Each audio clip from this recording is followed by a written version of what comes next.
So this is going to be a lengthy deep dive into Aretha Franklin's life. What a goddess, divinely inspired, interstellar grace touched her throat and produced the most extraordinary vocal abilities, musical phrasing, musical genius, and flexibility across a wide variety of genres, from soul to gospel to jazz to blues to pop to rock, you name it. She did covers that were interstellarly better than the originals. Just listen to her cover of Bridge Over Troubled Water, listen to Eleanor Rigby, listen to her cover of Sly and the Family Stone's Everyday People. Just gives you goosebumps, the scat that she does in the middle. And anyway, so the discography is fascinating and well worth looking into, but I do want to talk about her life, because you don't so much get to sing the blues as you are a product of an emotional hellscape and then get to talk about it in song. So we're going to talk a little bit about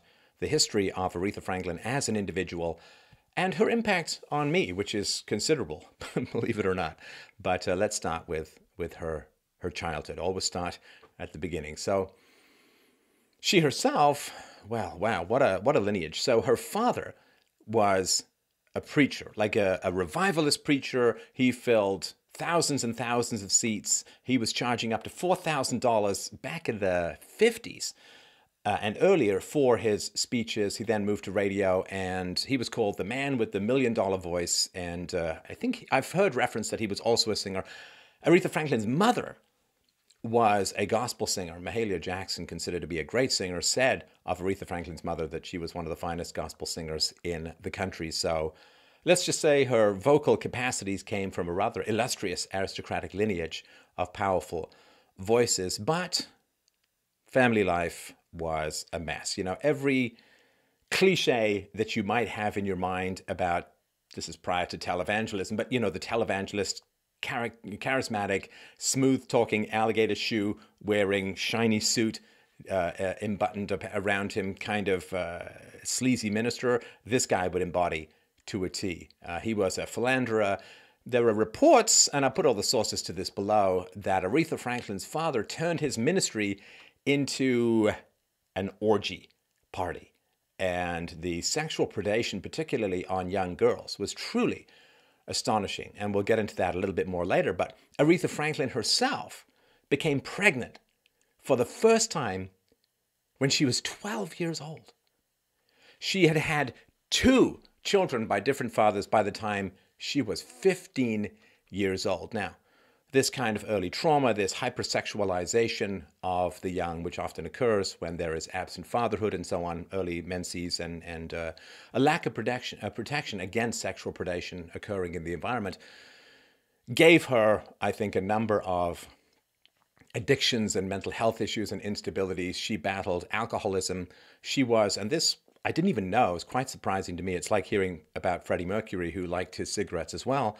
But Aretha Franklin, for decades, was like a 2-pack a day smoker. She battled alcoholism. She was addicted to cigarettes. She was a food addict, as you could see her weight ballooning. She got diabetes at times in her life, and just like Ella Fitzgerald. I mean, Ella Fitzgerald, if I remember rightly, ended up having her legs amputated for diabetes and so on. She had a lot of health issues, of course, and success. You know, as you always think, boy, success, talent, money, ability, cheering fans, and so on is going to solve all your problems. Well, it really doesn't work that way. So Aretha Franklin married her first husband, whose name was Ted White, in the early 60s. She was only 19. Now, according to the Daily Mail, and I quote here, he was a brutal Detroit street criminal and pimp. He financed Franklin's early career with his prostitution profits. He also, and this is a quote within the quote, didn't hesitate slapping Franklin around and didn't care who saw him do it, according to the singer's producer, Otis Taylor. So, now, there were 5 kids in Aretha Franklin's, among her siblings. She was one of 5 children. She was born in Memphis. The family moved to Detroit when she was 4 years old. And there's stories, very interesting stories of her wanting to pick up the piano. It was a very musical house. Of course, her mother was a singer, and the pantheon of incredible musical talent that was around in Detroit in the 50s and 60s, we'll get into it in a few minutes, just you couldn't assemble a more talented group of singers and musicians and songwriters and so on if you tried. But so there was music playing all the time. So she started tootling around with the piano when she was sort of 4 or 5. And her father said, hey, we're going to get you lessons. And Aretha Franklin's like, I don't want lessons because it's all this chopsticks and it's really annoying. So she just kind of noodled around on the piano. And by the time she was sort of 5 or 6, she could just recreate songs on the piano just by hearing them once. I mean, that kind of Mozart-like musical ability was truly astounding. She actually would hide from the music teacher until the music teacher basically stopped coming by. Now, her father, I mean, son of a preacher man, he was a close friend of Martin Luther King. Her father, again, fulfilling every stereotype you could imagine, alligator skin shoes, sharp suits. He drove a Cadillac and was obscenely promiscuous. So at one point in 1940, he faced a huge scandal in that Aretha Franklin's father himself fathered a child with a 12-year-old girl. That is horrifying. It's one of the reasons theorized as to why they kept moving to avoid the possible legal actions, the prosecutions that could result from this kind of, well, what can I say about it, statutory child rape or whatever you would call it. And, you know, this man of God, this man of the cloth, this man of the faith, his church became a front for orgies. And this is again from the Daily Mail, which insiders described as a sex circus. As biographer Ritz put it, one of her biographers, quote, high on wine and weed, the party people celebrated the love of the flesh. And that is just astonishing. Now, as a Baptist minister, you know, the standard, you know, raise them from the rafters, James Brown in the Blues Brothers kind of oratory. He would give very passionate and emotional deliveries and get the crowd on their feet. And the mother, I'm sure, would burst into song as a renowned gospel singer. And this went along and went along. But then what happened was when Aretha Franklin was 6, her mother, boom, left the family home. Now, her husband had been philandering for, well, I imagine, for a long, long time. So nobody knows exactly what caused Aretha Franklin's mother to leave. Now, it has been reported that Aretha Franklin's mother abandoned her children, but that's not true. The kids would visit when she was, when it was summer sometimes, and Aretha Franklin's mother, the famous gospel singer, ended up working, I think, as a nurse's aide just to try and make money and so on. But she didn't last very long. A couple of years after she moved to Buffalo, New York, she died suddenly at the age of 34. And I've read that it's a heart attack, also maybe a car accident and so on, but it's rough. It's rough. And so the father is off touring and speaking and pouring himself away. And so Aretha and her siblings were brought up by women who are around their father, secretaries, girlfriends, and so on. So you get the usual lack of protection, I assume, and lack of capacity to bond and so on. So, yeah, her mom died. The sexuality around the father's ministry was intense, and this probably had something to do with this hypersexuality at an early age. Boy, you know, when you love someone's art, the less you find out about the person, often the better. I'm a huge fan of the soul singer Sam Cooke. And according to Daily Mail, the soul singer Sam Cooke strongly hinted that they had an affair, he and Aretha Franklin, when she was just 12 and he was 23. So yeah, she ended up having 4 sons throughout the course of her life. The first one was just 2 months after her 13th birthday. Now, there's creepy innuendos and suspicions around this. No proof, of course. She never spoke of who the father was, to my knowledge, but the fact that she named her sons after the men who fathered them, and she named her first son Clarence, and her father's name is Clarence, probably just a coincidence, but there were rumors that Aretha Franklin's father was the baby's father, and no proof of that. But there are some suspicions, some innuendo, but of course nothing has been proven, of course, right? And she then basically, I mean, you say abandoned is a volatile way of putting it. She left her children and went to pursue a music career. And how that's played out, well, you can look that up online, but it's pretty rough. And she did have challenges with stability, mental stability over the course of her life. And this is according to her sister, Carolyn. And I just wanted to point out, too, how the gods of music assembled this family. It's like the Jackson Five, like the Osmonds, I guess, but go from soul to white bread. But her sisters were also, one of her sisters wrote some hit songs. Aretha Franklin actually wrote one of my favorite songs of hers called Think. And they sang backup for her. So a lot of musical talent combined in one family. Now, so according to her sister Carolyn, it's a very, very interesting point here, because, when you go through life and you try to do something, there's always this, demon of insecurity that can pursue you. And that's not a bad thing, because you always want to improve. You always want to challenge yourself. But you kind of need to have a balance, right? So you want to have, like, I'm very good at public speaking, but I'm always looking to get better. I'm always looking, I look at what I do very critically and make tuning. You can see this, when eventually we'll publish all my speeches from Australia and so on. But, and I'm also coming up at the Eagle Forum in St. Louis and in Missouri on the 14th or the 16th of September 2018. So come and see me there. I'll be even better. So you want to improve, but you don't want to be paralyzed by self-doubt. So Aretha Franklin's voice, this smoky, effortless phraseology, the incredible range that she had, not just vertically in like 4 to 5 octaves, but horizontally in terms of the genres that she could master. The genre busting was perhaps second only to the UK band Queen. But when you're given that kind of voice, and although she did struggle with stage fright at times during her life, nothing as bad as Barbra Streisand or whatever, but she eventually got over it with giant costumes, big hairdos, and basically just thinking that she was sitting around with friends singing as she used to when she was a kid. But according to Aretha Franklin's sister Carolyn, quote, Aretha, she was afraid she wasn't good enough as a singer, pretty enough as a woman, or devoted enough as a mother.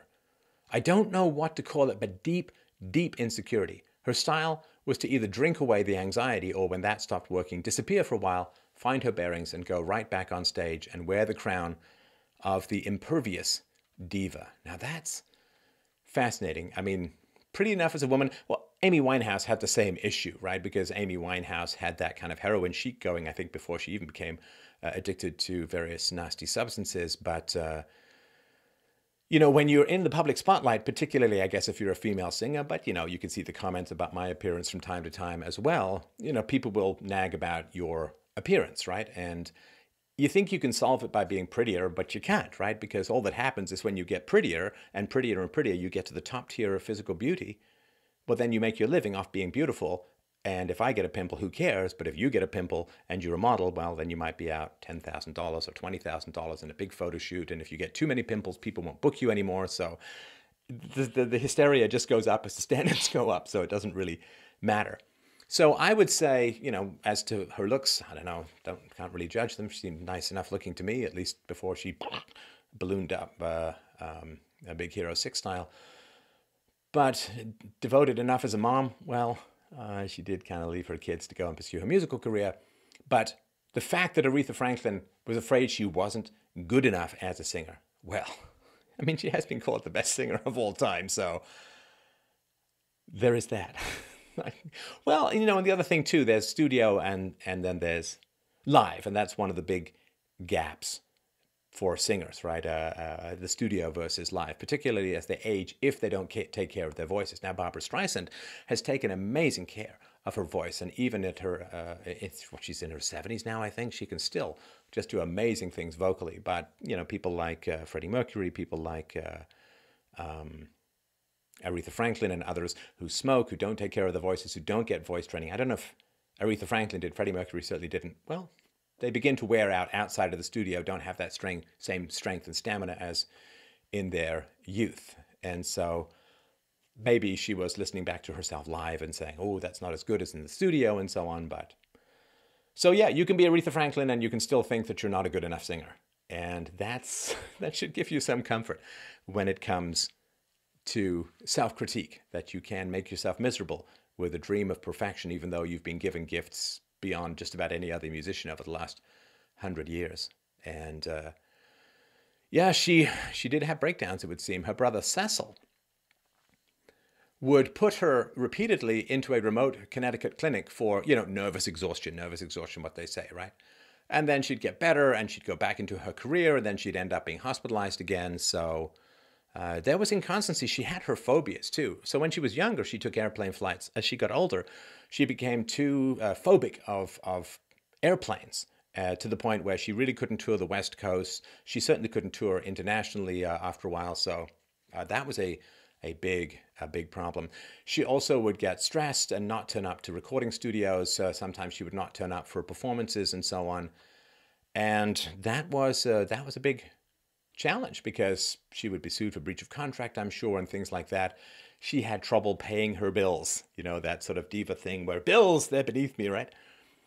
The department store Saks Fifth Avenue ended up suing her for bills that were way overdue, more than $262,000 for furs and shoes. Well, so at least it was for the essentials. Over her life, more than 30 lawsuits were brought against her by people like florists and caterers and plumbers and things like that because she didn't pay their bills. And I'm going to go out on a limb here, and given that she performed for, she was a big fan of Martin Luther King, she performed for Bill Clinton, she brought a tear to Barack Obama's eye, I think in 2009. And so I'm going to go on the limb here and say she is probably on the Democrat side of the political spectrum, and the fact that she was a Democrat and wouldn't pay the bills of the working people who worked hard to provide her with, I guess, what she considered her essentials, not that shocking. The champagne socialist and so on. And yeah, Sam Cooke was a smoker, Freddie Mercury was a smoker, Aretha Franklin was a smoker, and that's just horrible. I mean, it really is just like slowly spray painting foggy oil over the Mona Lisa. This is going to sound kind of collectivist and annoying, but I think if you have a gift like that, like you're given that kind of voice, that kind of musical ability, almost for the sake of the common good of mankind and the happiness of those who, like myself, love music to the point where it's religious fervor, take care of the instrument that the fates and the gods have given you for the pleasure of mankind and the joy of mankind. Take care of your instrument so that you can use it to bring happiness to the planet forever. That's my particular thought about that. But so let's dive back to her dad a little bit, the Reverend Clarence LaVaughn Franklin, who was born January 22nd, 1915. And, the guy made it big, a lot of charisma, a lot of energy, great voice, great passion. He started in the cotton fields of rural Mississippi. I can't think of many more modest beginnings. And yeah, he'd be heralded as the man with the $1 million voice. And in the 50s, $4,000 per sermon. And in the 1960s, Time magazine said, oh yeah, diamond stick pins, Cadillacs, the aforementioned alligator shoes and so on, all of the pimping out that happens in certain cultures. And he was in the middle of the Detroit ghetto. He was like this flashy, charismatic guy. And he had an inner city congregation all of his own, and this crazy charisma and just wild speechifying. He would bring lots of people into his church, and then, of course, he would pass around this collection plate, and it would always come back kind of filled up. And I guess like a waiter on steroids, the fact that you get all of this cash, inevitably he ended up in the late 60s, Aretha Franklin's father being audited and fined for tax evasion. And that, of course, is pretty rough as well. So just a wild upbringing that is astounding. But boy, what a concentration of musical talents and abilities in that house. It's almost like the meeting of Aretha's voice and musical ability with all of the people around her was, it would be almost impossible not to produce something wonderful. So according to Aretha herself, she said there was always music in her house. The radio was going in one room, the record player in another, the piano banging away in the living room. During my upbringing, people like Art Tatum, Arthur Prysock, Dinah Washington, Lionel Hampton, Sam Cooke, James Cleveland, and Clara Ward used to come to our house. So I was accustomed to being around famous people. Mahalia would come in, that's Mahalia Jackson, put a pot of greens on the stove, sit around and talk and eat, and maybe somebody would start toying with the piano and something would start up. Man, oh man. Just being around that kind of talent, that kind of concentrated musical genius must fire up a body like there's no tomorrow. Now, one telling sort of point about Aretha Franklin's life was that her father would take her in particular in the summers. So she, I think from the age from a very young age, was singing in the church. And you can listen to, I think some of the earliest recordings of Aretha Franklin are at the age of 14. And she's singing gospel music. And I mean, if it doesn't make hairs rise on the back of your neck, check your pulse. I mean, the woman was, well, a girl at that point was a powerhouse. But of course, well, she'd already had a child and, was on her way to having another. So the fact that she had a bit of a world-weary, passionate, powerful, deep, and mournful tone to her voice is not entirely shocking, I suppose. But one telling fact is that when her father would go on these tours to speak around the country, he would bring his daughters with him, and in particular, he would bring Aretha, who was known as a young goddess of song. So when her father would go from city to city, he would take an airplane. But young Aretha and her siblings, well, they had to go by bus. And it wasn't like he wasn't making enough money that he couldn't have afforded airfare for his kids, but that's just amazing. And, oh man, so there was more, right? So Otis Williams, I'm sure you know of him. So he'd heard rumors, oh, that little Franklin girl, wow, she's got the voice of a goddess and so on. So in 1964, this guy became famous as one of the Temptations. Papa Was a Rolling Stone. What a great song that is. And now, in the neighborhood, of Aretha Franklin, there was a skinny little girl named Diane Ross. Now, she became Diana Ross later, and she joined with two school friends, Mary Wilson and Florence Ballard, and because they became the Supremes, and just amazing. Now, friends of the Franklins, of Aretha Franklin's, again, this is like star after star of Motown musical genius. So there was friends of the Franklins named the Robinsons, and they had a little boy whose name was William. Now, William really liked to sing and was interested in becoming a pop singer. Now, everyone, of course, called William by his nickname, Smokey. He was Smokey Robinson, an amazing, amazing singer. So just one tiny area of Detroit, you just had this. And this often happens. I don't know why, I don't know how, but maybe it's just the alignment of the planets, maybe it's the random scatterbag of stuff. But it is just astounding the concentration of talent that occurs in this area and how much they feed off each other and how much they help each other and how much they are challenging each other and competing with each other. It is just amazing as well. So, beautiful stuff. Now, interestingly enough, back at this time, and this changed later, but it was actually quite easy to get a record out way back in the day. So let's just look in the 50s. So in the 50s, 1956, you could take $500. Now, that's not a small amount of money, but it's not thousands. You could take $500 and you could record a song, you could, press it onto vinyl, and you could take it around to your local radio stations and nag at them to get it played. And that is really quite something. So not only was there a huge amount of musical talent concentrated in this area, and there were producers, of course, coming and starting up there as well, not only was there, when talent dies young, there's a lot of people around that talent who then want a new talent so that they can keep their producer careers going, their mixing careers going, and their management careers going, and so on. So when people like Billie Holiday died, and she died in the 50s, she was just a wreck, like a complete wreck of drugs and abuse and so on. And so people are looking for new talent, and Sam Cooke was around as well. I mentioned too, like, he would appear at Reverend Franklin's church, then he'd saunter over to socialize with Aretha Franklin and her sisters. Now, Sam Cooke was a very handsome and extraordinarily charming man. And of course, young Aretha developed a huge crush on him. She kept a Sam Cooke scrapbook. She hung onto his cigarette packages because he had touched them and so on. And just astonishing stuff. Now, Dinah Washington, another great singer who died pretty tragically young. And this is a quote from Aretha Franklin. My dad loved giving parties. The great jazz, soul, and gospel artists of the day performed in our living room. On this occasion, Dinah Washington, was there. I was too young to go downstairs, so I'd sit at the top of the staircase and sneak a peek.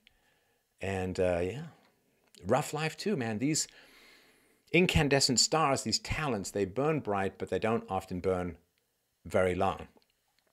In July 1963, Dinah Washington, well, she had gotten married for the seventh time, and they lived together in Detroit, and she took a combination of sleeping pills and liquor and died. And people say it's accidental, not an attempted suicide. I guess, who knows? And these tragedies, and we'll get to more of them, that surrounded Aretha's life as well. Sam Cooke. Oh man, rough. So December 1964. And Sam Cooke was shot and killed at a pretty seedy Los Angeles motel, and the circumstances were bad all round. So he picked up this young girl at a party, and in the hotel room, Sam Cooke took off his clothes, had gone to the bathroom, and then he came out of the bathroom and he found out that the girl had vanished and had taken most of his clothes. So he threw on his sports jacket and his shoes, and that was about it, and began pounding on the doors up and down the motel looking for this girl. And then he went through the door of the hotel manager, and he's screaming, and he's half naked. And the woman who managed the motel shot Sam Cooke 3 times, and then beat him to death with a club. Just, that was terrible. Terrible stuff. And Sam Cooke, it was interesting because Sam Cooke was frustrated by Bob Dylan, which is interesting. So Bob Dylan had written, Blowing in the Wind and other, and Sam Cooke was like, well, where's our depth? Where's our power? Where's our folk depth? And so Sam Cooke wrote what I consider one of the most magnificent songs of the era, sung in a way that just is, I can't listen to it too many times. The great song, Change Is Gonna Come. Just go look it up, go listen to it. It's amazing. And yeah, he sang that, and that was his sort of answer to Bob Dylan, and I think just an amazing song, and then he gets killed. He gets shot. And he's not acting in a very safe manner. Let's just put it that way. August 1971. There was this, one of her friends, King Curtis, had played sax on her recordings since the 60s. And he went on tour with her a lot of times. And what happened was, he was a landlord. He owned a building in New York City, was outside on the sidewalk chatting away with the tenants when some junkie reportedly started to argue with the guy and then just stabbed him to death. Ugh, wretched stuff. And Clarence Franklin, Aretha Franklin's father, was then shot in his home by robbers. And he went into a coma for 5 years. And he never woke up, and then he died. His mother died, father was shot. I mean, people dropping like flies all around her. It's a rough existence, man. I'm telling you, this fame and talent and so on. There are so many chaotic, disorganized, dysfunctional people in the arts. Nice place to visit. And I went to theater school. A nice place to visit. I'm not sure you'd exactly want to live there. And yeah. So the reason why I'm very passionate about all of this is not just because music is my religion, but because Black culture just had an enormous effect on me. And I hate to do anything as monolithic and non-nuanced as saying Black culture and so on, but through music, through art, Black culture has had a massive impact on me. And it started, I was a huge Ray Bradbury fan when I was younger. And he had this story, which was an amazing story about blacks and whites playing baseball. I think it was called The Great Black and White Game or something like that. And in it, the whites are kind of tense and upset, and the blacks are relaxed and physical. And I really thought that was very interesting. Growing up in England, there is a view in British society, which I have some sympathy for, but it was not for me in the long run, where, what matters is your brain, what matters is your mind, what matters are your ideas and your eloquence, and your body is just this inconvenient robot that is supposed to move your brain from valuable thing to valuable thing. And the mind-body dichotomy is very, very strong in white, traditional British culture, whereas I think that the mind-body unity is much more. One of the great things I got out of theater school was a lot of body work, a lot of being in your body work. And you can see when I do speeches that I try to be, not try to be, but I feel naturally kind of fluid and graceful. And all of that came out of a lot of body work and trying to break down this Western mind-body dichotomy. And Black culture had something to do with that. I remember when I was, I guess, maybe 16 or 17 years old, there was a soul singer who came to Toronto. He was not well known, but I was following all of this stuff very, very closely ever since someone gave me my first Sam Cooke album, and I was like, my God, I've got to learn more about this, where this came from, how this is produced. And there was this great soul singer. His name was Otis Clay, and I remember this as vividly as yesterday. That is more than 3 decades ago. It was 35 years ago almost. And Otis Clay was a singer who barely even needed a microphone. That's how powerful his voice was, how committed he was to his performance. And he was playing at some fairly seedy, I can't remember if it's the El Macombo, it was some fairly seedy club downtown. And I went, and I wasn't of age, but I got in. And thank you, high forehead. But I got in and was just mesmerized looking at this guy sing. Now, it was not a lot of lights. It wasn't super hot up there.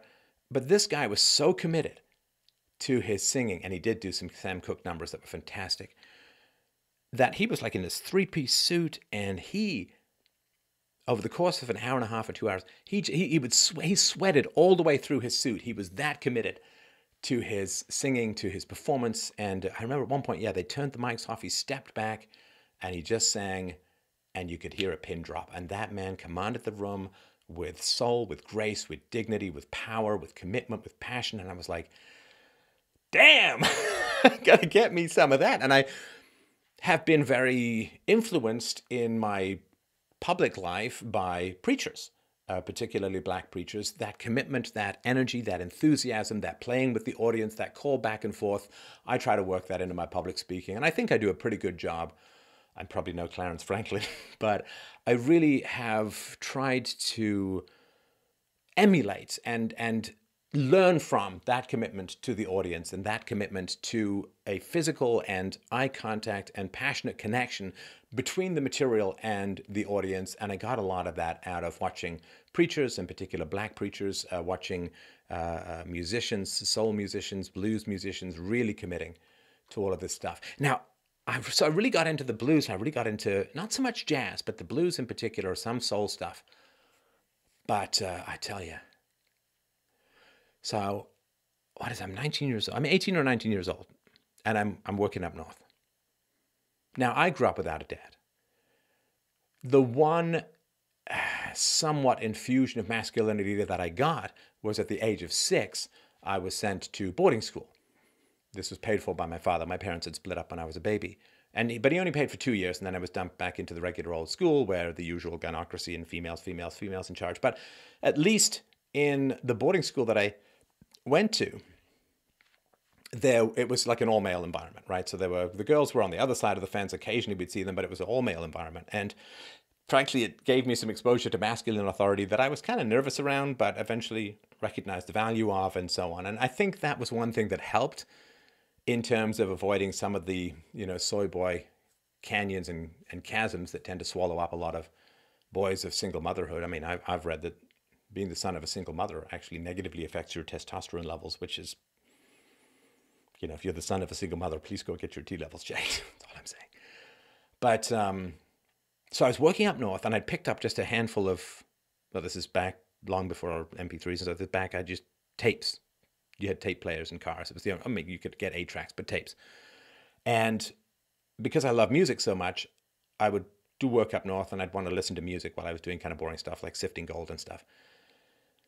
And I just grabbed a handful of, blues and soul cassettes. And so I'm driving, and I had a kind of clammy, bossy, slightly bitchy woman. And so we're driving along and hearing a couple of pretty good blues songs. You got to let that boy boogie woogie. It's in him and it's got to come out. I love that. And Juke and just really, really great stuff. Dinah Washington, was it her? Baby, What You Want Me to Do. Just amazing stuff. Now, I apologize for this rendition. I'm no Muddy Waters, but I heard something like this. Whoa, yeah. Whoa, yeah. Everything gonna be alright this morning. Now, when I was a young boy at the age of 5, my mama said I was gonna be the greatest thing alive. Now I'm a man way past 21. I gotta tell you, baby, I have lots of fun. Ain't that a man? I spell him hey, child. And that means mannish boy.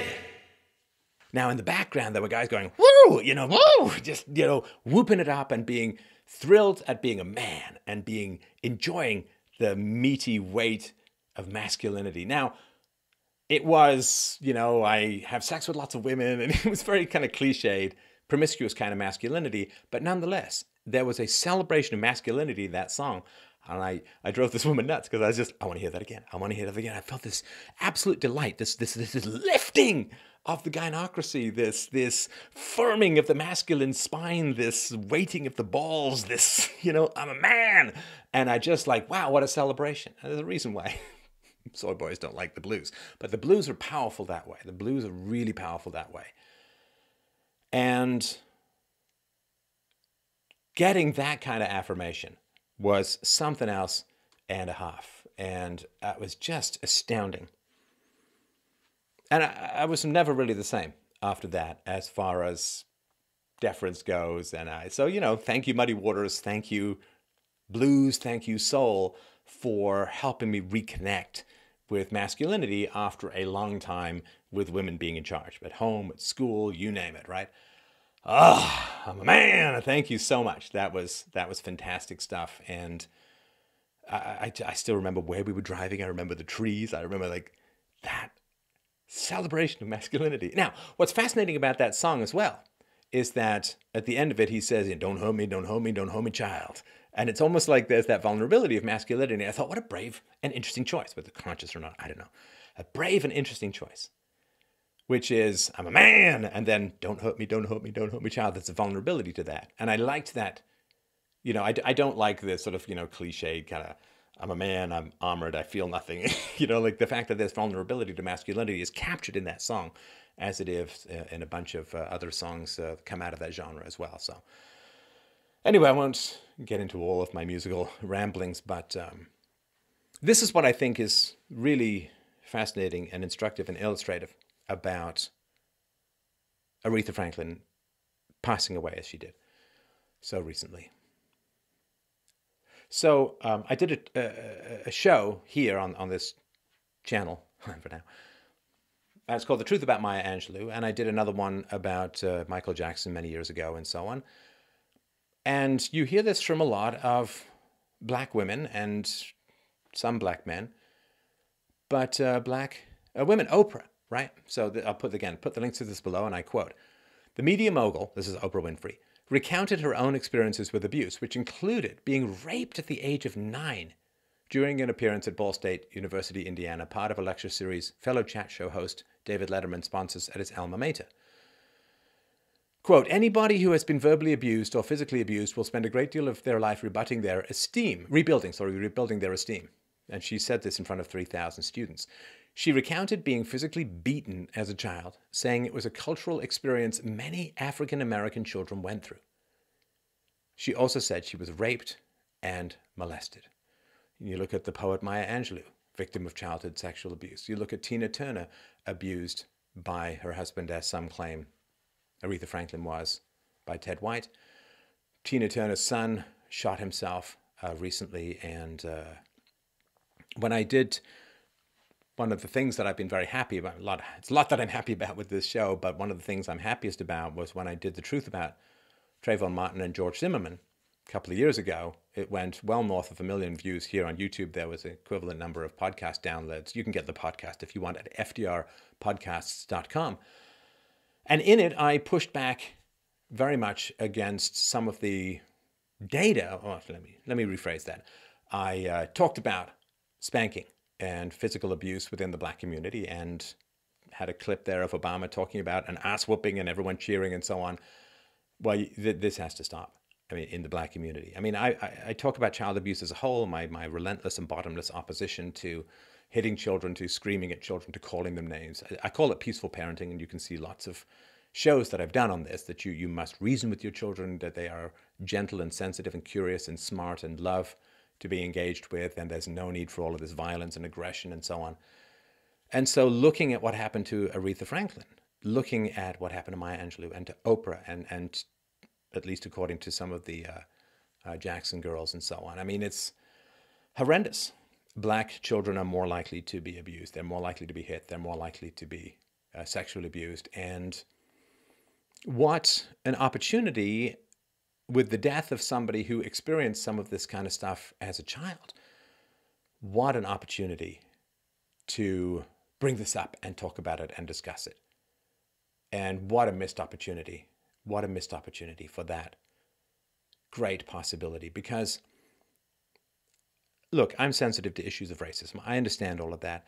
But let's look at the bare facts. Because I'm an empiricist, I just want to look at the bare facts to begin with. Let's look at the bare facts, my friends. Who hurt Aretha Franklin? Black people. Who hurt Oprah Winfrey? Black people. Who hurt Maya Angelou? Black people. Who hurt the Jackson kids? Black people. I'm not sure that often quite distant and hard to define white racism is the major issue faced by children who are beaten and raped by people within their own family or family friends or whatever, right? Now, I know that you say, well, it was white slavery that produced all the dysfunction and so on. I don't like taking away agency from an entire group of people. Frankly, I think that's completely racist. To say, well, you see, the blacks, they can't make any choice. They can only react to slavery 150 years ago or Jim Crow or segregation. No, I can't. I can't take away, it's a horrible thing to do, to take away personal moral agency and self-responsibility from an entire group of people.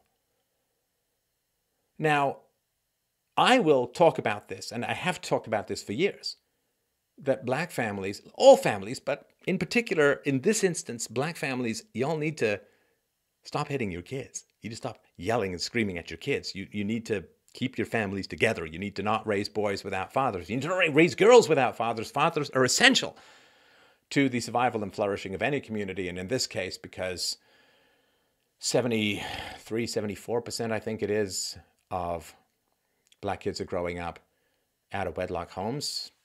Yeah, this is important. Now, the Democrats aren't going to confront you on this because they don't want to upset you and they want your votes. The Republicans aren't going to confront you on this because they don't want to be called racist. But I'll confront you on this because I really care about the black community. I want you to do better. I want things to be better as a whole in the world. And this is an area of significant dysfunction and it needs to be dealt with. So I'm going to tell you the truth because I want everyone to have a better life in this world. And this is one of the greatest things, if not the greatest thing, that can be done to improve the world. So Aretha Franklin, goddess of song, goddess of music, may she rest in peace, but may we learn from what happened and treat our children better. Maybe they won't be superstars, but they'll be much better people. Thank you everyone so much for listening and for watching. If you find these shows of worth, of value, please, freedomainradio.com/donate. Love you guys. Talk to you soon.